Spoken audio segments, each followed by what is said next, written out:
What's up, everybody? It's your best friend Patrick Fair here with Fistful of Cards, and today we are continuing our deck building series with a Sloane Town Square Control deck. This is a 2-structure deck out of 3s and 5s. It is a 16-16X deck. Big surprises all around, I know. However, we do not run any sort of tertiary value or any sort of cheeky straight flush or anything like that. This is purely 3s and 5s, 16-16, X being off values.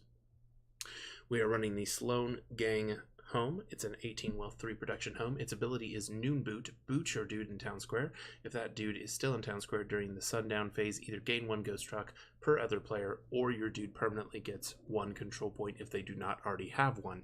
Now, most of the time you will be completely ignoring the ghost rock option, because if you have to do it in a 1v1 game, you are probably losing. However, getting a control point every turn is quite powerful. You can use the other one in multiplayer, but we are focusing on 1v1 in this deck building series. Getting a control point every single turn from our home is the win condition of the deck, and it's great that it comes from our home. Going through our list, we are a town square control deck. Now, what does that mean? That means that some decks like to push into your opponent's territory, things like Bounty Hunter, things like the coverage deck out of Eagle Wardens that we made. Some decks like to sit and play defensively, things like Totem decks and Dudes and Deeds deck that are setting up their own plans and staying on their side of the field. This deck likes to sit right in the middle.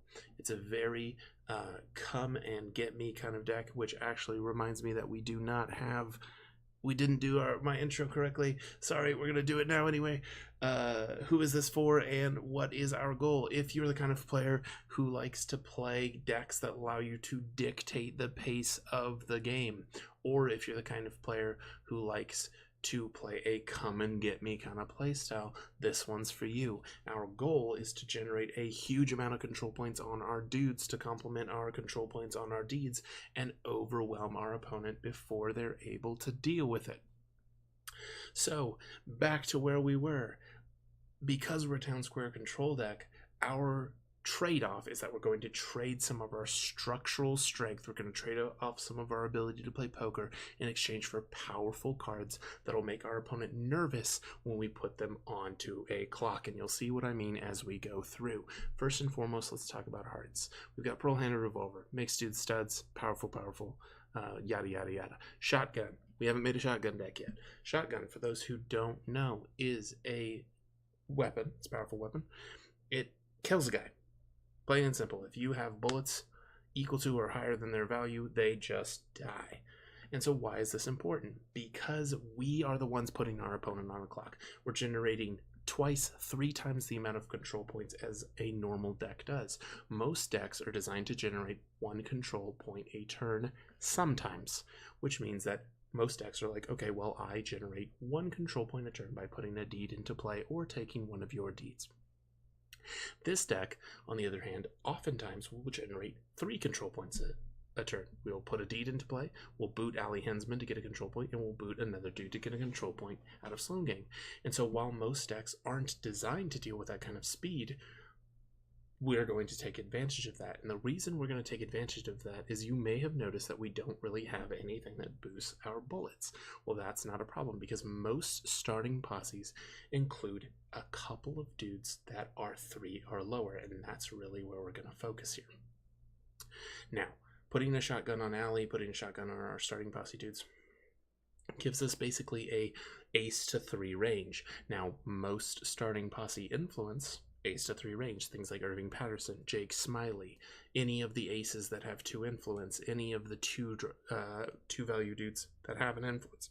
That's who we're looking for, because again, we're generating so many control points that our opponent is either going to have to just lose, which they're not going to do, or they're going to have to come out and fight us before they're ready, which means they're going to be using a lot of their starting posse dudes, and this is just a way to deal with that. Another way of dealing with that is Point Blank. Yes, it's here again. Point Blank, another card that aces. And so you can see, we don't need to win the shootout. I mean, it's nice, and it's really good if we just like tie or, don't lose by a huge amount, which is why we're still strong structure. We're not as strong as maybe some people would want us to be. You could change the deck as you add spice to taste, do your own thing. But in this particular version of the deck, all we're doing is just we're going to kill you guys. I mean, like, if you get into a fight with me and I go shotgun point blank, it was a good day. You know, you're going to lose a couple of guys, and that's going to further put you in check. And so you'll see a lot of this is about basically getting your opponent into check very, very quickly. And then your opponent's going to come out and have to fight you, which you want because your deck is full of cards that just ace their dudes anyway. And then they get further and further into check. And something of note, if our control points are on our dudes, we can protect them by running home. And so you can get into fights where you're like, well, I've got a full house. And they're like, well, I've got a legal full of a kind. And you're like, darn it. Well, I go home, I take 1 casualty, but I've got 4 control points on my dudes. You're in check. I killed a guy with shotgun. I killed another guy with point blank. You lose. And that's some of the cheeky crap that this deck can do. Going through the rest of the list, we do have some other fan favorites. We've got Pistol Whip. We've got Unprepared to further our capability of just completely shutting down anything that our opponent wants to do. We've got Stakes Just Rose to get our shotguns into shootouts if we happen to be out of position. We've got Sun in Your Eyes to ruin their day. And then we got a beef. Now you will notice that we have 55 cards here and we're only allowed to have 52. That's because in reality you're going to pick something in here that is an off value, either unprepareds, point blanks, we've got a beef, you know, something like that, and you're going to ditch it, which is unfortunate because I'd love to run it all. We've got a beef as an interesting substitute for unprepared. Unprepared is specifically there as a defensive card. We're running a low value Sloane deck or low value outlaw deck, and because of that, we are weak against shotguns, we're weak against soul blast, we're weak against all that crap. Unprepared turns it all off, which is good. However, if you're like, you know what, I ain't worried about that. I've got Pistol Whip, and I'm just gonna take my losses. Or if you're just like, you know what, nobody in my meta runs shotgun or legendary holster or any of that crap, I don't need to worry about it, then that's fine because you can run We Got a Beef. A lot of people talk crap about We Got a Beef. However, I would argue that it's one of the most powerful cards in the game. And the reason is because it allows you to choose who's in the fight. Now, in a lot of decks, that may or may not matter. You know, I've seen a lot of games played, a lot of people talking about how they just kind of throw everybody into a fight. You know, they go, all right, you know, turn 1, I throw 5 guys against your 5 guys. We fight around a little bit, we retreat, we come back, we rebuild, we come back later. And that's all well and good. But those decks aren't running point blank and shotgun. And so if we're running point blank and shotgun, especially if our opponent can see them, which they can because shotgun is obvious, they don't want to do that. Like, they don't want us to just say, you know what, you may have called me out with Jared Blake, but actually that's Irving Patterson. That's Irving Patterson who's going to come out and fight me, because that just guarantees a kill. And so that can be very, very strong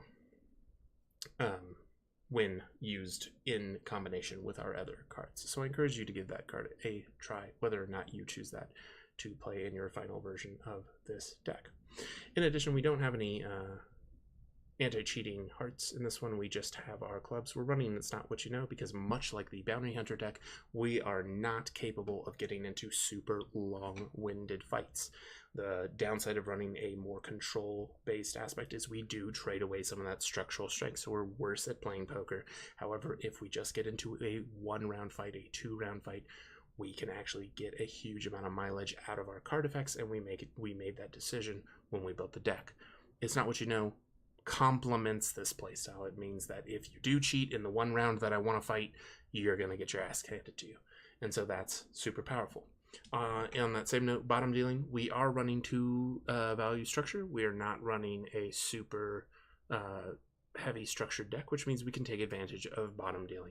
And this isn't necessarily like mandatory. You can run any combination of these 5 as you want. You could run 4 bottom dealing, 1, you know, whatever flavor you like. And so that'll be our 5 anti-cheating cards.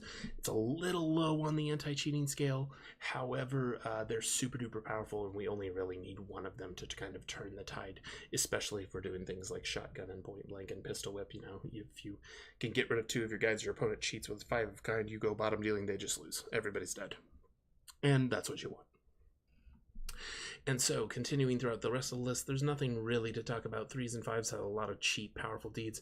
Pearlie's Palace is something to keep track of if it's on the board. It allows us to take advantage of our cards before they're able to take advantage of theirs, and we do have a lot of shootout cards.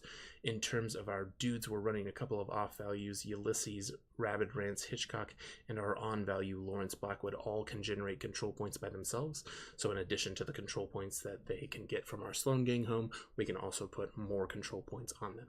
And so you're going to, in retrospect, we are going to build, or talking about what our goal is again, you're going to take a huge amount of control points. You're going to dump them all on the board at the same time. You're going to sit on your amount of control points. You're going to say, come and fight me, fools. And then when they do, you're going to blow them up. Or you're going to just lose everything. This deck does not recover well.